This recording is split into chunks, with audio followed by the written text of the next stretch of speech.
원래 택시가 부족한 게 택시 차량이 없어서가 아니고 그 택시를 운행할 택시 기사님들이 없었던 상황이었거든요.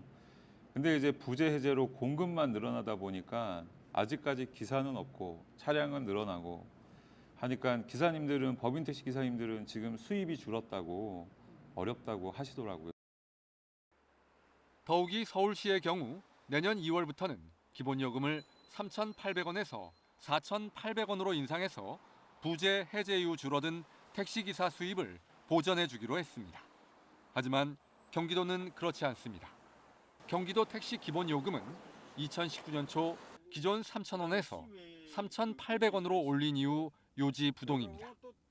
더욱이 코로나19 이후 승객이 줄면서 법인 택시 기사들이 택배 등 다른 업종으로 이직을 많이 한 상황이라 경기도 법인 택시 가동률이 50%도 채 안 된다고 말합니다.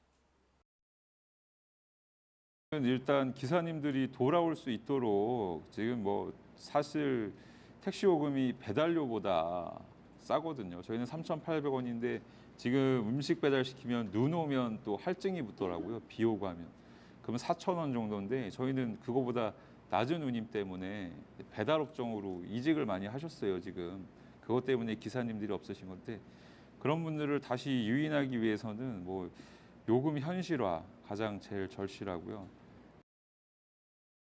경기도 택시운송사업조합은 법인 택시기사들의 열악한 처우를 개선하기 위한 방안 마련과 부재 해제에 대한 우려를 담은 탄원서를 정부에 제출할 계획입니다. 자, 민 대표님. 네. 지금 조금 전 그 VCR 저희가 취재한 영상물에서 법인 택시 기사님들 말씀 들어보니까 택시가 없어서 영업을 못하는 건 아닌 것으로 보이네요. 네. 그렇다면은 기업의 어떤 경영난인지 아니면 구인난인지 지금 어떤 것이 문제가 돼서 현장에 있는 기사분들의 이런 얘기들이 나오는 것일까요? 네, 그러니까 택시 승차난이 발생하게 된 문제는 택시 종사자가 부족해서라고 하는 것이 일반적인 답입니다.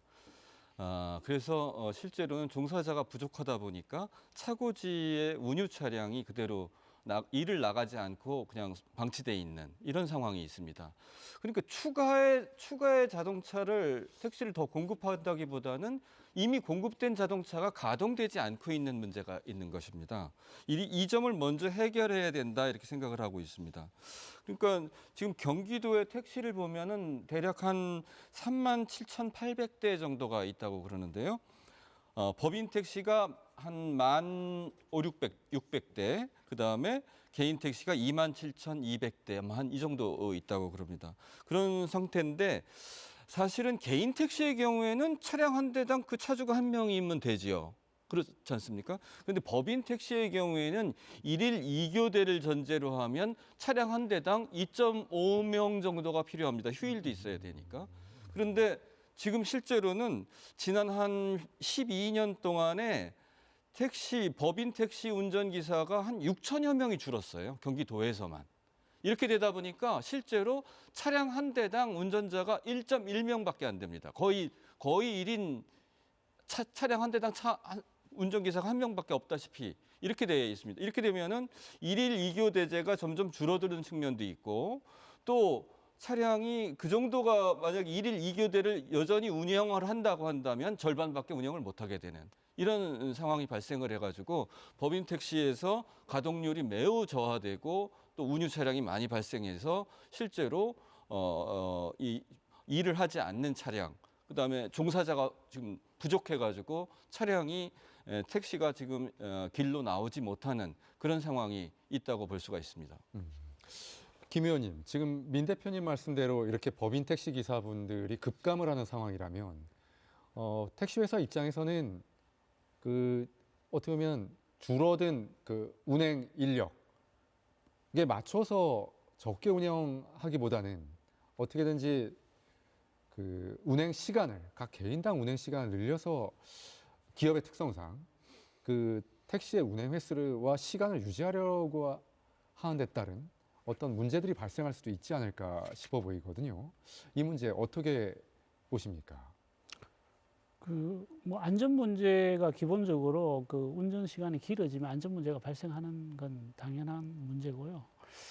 그래서 아무리 이제 뭐 안전 그 승객 운전기사가 뭐 아무리 길게 운전하더라도 뭐 24시간 이상 운전이 안 되니까 운전 차량 대수가 이제 감소하는 그런 구조를 보이고 있고, 또 뭐 운전기사들은 당연히 자기들은 선택을 하게 되죠. 다른 대안이 더 돈벌이가 되는 대안이 있느냐 없느냐, 여기가 중요한데, 이게 택배 시장이라든지 배달 시장 뭐 이런 부분들이 더 수익성이 높기 때문에 결국은 운전기사들이 이쪽으로 돌아오게 하려면 첫 번째는 이제 수입이 정대돼야 되는 거고, 또 과거에는 이 개인 택시를 뭐 받을 수 있는 기회 이런 것들이 있었는데 요즘은 그런 기회들이 없으니까 또 다른 그런 혜택들이, 추가적인 혜택이 있어야지 운전기사들이 돌아올 수 있게 하지 않을까, 그렇게 생각하고 있습니다.